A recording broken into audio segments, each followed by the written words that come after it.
You know और may you not, but हमें कहीं ना कहीं पता है प्लानिंग होती क्या है। प्लानिंग जब भी हमारा बर्थडे आता है उसके 2 मंथ्स पहले अपना डिसीजन मम्मी को बताना शुरू कर देते हैं, पापा को बताना शुरू कर देते हैं कि हमने अपने बर्थडे ऐसे सेलिब्रेट करना है, ऐसे सेलिब्रेट करना है, ये यहाँ पे करना है, हमें अपने बर्थडे पे ये गिफ्ट चाहिए, क्या चाहिए। तो हम decision in advance, planning is deciding in advance what is to be done, क्या होगा, क्या उस टाइम पे होगा क्या। तो इससे हमारी डेफिनेशन क्लियर हो जाती है, it is deciding in advance what is to be done. Clear? So next is features of planning. अब प्लानिंग के फीचर्स क्या है? First is focus is on achieving the objective. जैसे हमने यहाँ पे एग्जांपल ली कि हमारा बर्थडे, हमने ये प्लानिंग की, हमने 5 स्टार होटल में सेलिब्रेट करना है, अपने इतने फ्रेंड्स को बुलाना है, इतने रिलेटिव्स को बुलाना है। अब हमारी प्लानिंग का मेन ऑब्जेक्टिव क्या होगा, मेन फंक्शन क्या होगा? हम वो जो ऑब्जेक्टिव है जो हमने सेट किया है कि हमने 5 स्टार होटल में पार्टी लेनी है, उसको हम अचीव करना शुरू कर देंगे 2 महीने पहले। It focuses on achieving the objectives of planning. Second is primary function. Primary function कैसे? जब भी हम फंक्शंस ऑफ मैनेजमेंट देखते हैं, फर्स्ट फंक्शन कौन सा होता है?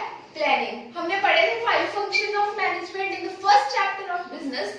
कौन कौन से होते थे? Planning, organising, directing, controlling and staffing. तो फर्स्ट प्राइमरी फंक्शन कौन सा है? Planning. Okay, primary means first function. Next is pervasive. Pervasive मतलब वो हर जगह प्रेजेंट होती है, प्लानिंग करना हर जगह प्रेजेंट होता है। या तो हम अपने स्कूल में हो तब भी हम प्लानिंग करते हैं कि हम घर जाके क्या करेंगे, या अगर हम अपने एग्जाम हॉल में हो तब भी हम प्लानिंग करते हैं, बर्थडे पार्टी के लिए प्लानिंग करते हैं, मैरिज के लिए प्लानिंग करते हैं। Fourth is continuous process. ये नहीं एक बार हमने प्लानिंग की, वो टास्क खत्म तो हमारी आगे प्लानिंग खत्म, नहीं। हमने प्लानिंग की, मैंने अपना बर्थडे ऐसे सेलिब्रेट करना है, ऐसे सेलिब्रेट करना है, मेरा बर्थडे खत्म हो गया, आ गया, तो हम आगे प्लानिंग करेंगे अब इसके बाद मैं क्या करूंगा, क्या करूंगी। तो नेक्स्ट इज फ्यूचरिस्टिक। हम प्लानिंग कभी फ्यूचरिस्टिक मतलब फ्यूचर के लिए होती है प्लानिंग, हम पास्ट के लिए प्लानिंग नहीं करते। मैं अपने पिछले बर्थडे पे ये करूंगा, पिछले बर्थडे पे नहीं होता, अगले आने वाले बर्थडे पे होता है, या आने वाले मैरिज फंक्शंस पे होता है। पिछली बार ऐसे नहीं होगा, मैं पिछली बार इतने नंबर स्कोर करूंगा, मैं अब जो पेपर होंगे तो मैं 90 और 90 अबव स्कोर करूंगा। Next is involve decision making. हम इससे प्लानिंग से हम डिसीजंस बनाना सीखते हैं, कैसे कैसे कैसे हम डिसीजंस बनाएं जिससे हमारे जो प्लानिंग फंक्शन है वो अचीव हो। फिर लास्ट इज मेंटल एक्सरसाइज। जब भी हम प्लानिंग प्रोसेस देखते हैं तो उससे सबसे ज्यादा हमारा कौन सी चीज पे काम होता है? हम फिजिकली टायर्ड होते हैं, सोचते सोचते हम फिजिकली टायर्ड हो जाते हैं? नहीं, सोते सोते हमारा दिमाग टायर्ड होता है, हम नहीं टायर्ड होते। इसलिए it is mental exercise, it involves mind. Okay, clear? Next is importance of planning. अब प्लानिंग की इम्पोर्टेंस क्या है? It provides direction.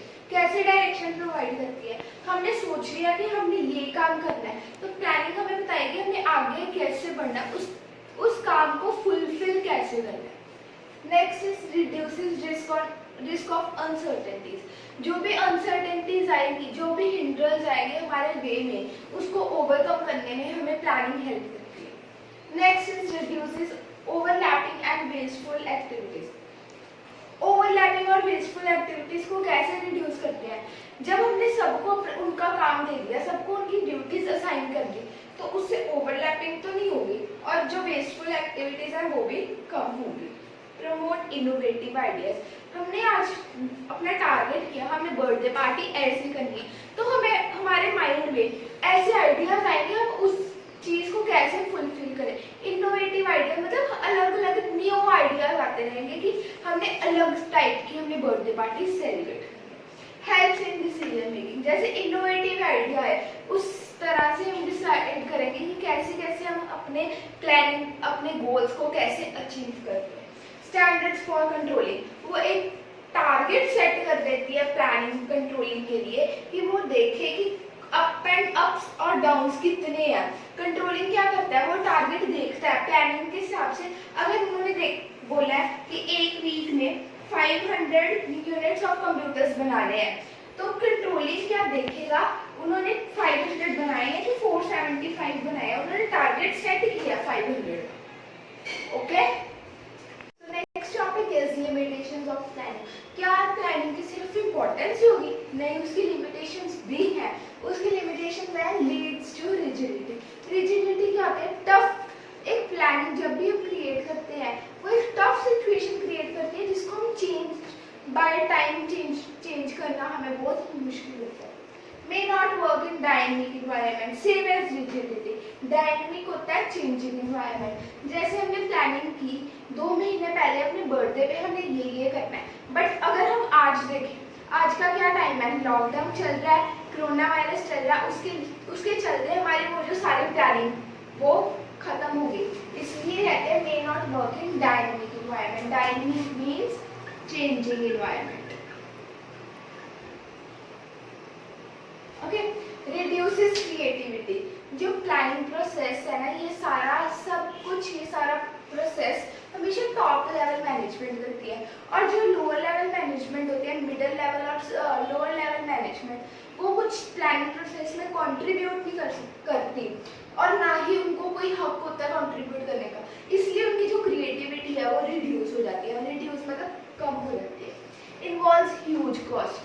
जब हम प्लानिंग प्रोसेस करते हैं ना, तो डिसीजन मेकिंग पार्ट जो होती है टॉप लेवल मैनेजमेंट में होती है, तो उन्हें मीटिंग्स ऑर्गेनाइज करनी पड़ती है। जब वो मीटिंग्स ऑर्गेनाइज करते हैं तो उससे वो टाइम कंज्यूमिंग भी है और कॉस्ट भी ज़्यादा लगती है। So both these points are clear. Does not guarantee success. जब भी हम हमेशा प्लानिंग करते हैं, क्या हमेशा हमारी प्लानिंग सक्सेसफुल होती है? नहीं होती। कभी हमें सक्सेस मिल जाता है, कभी हमें सक्सेस नहीं मिलता। सो हमें हमेशा देख के, अपनी सिचुएशंस को देख के प्लानिंग प्रोसेस करना चाहिए।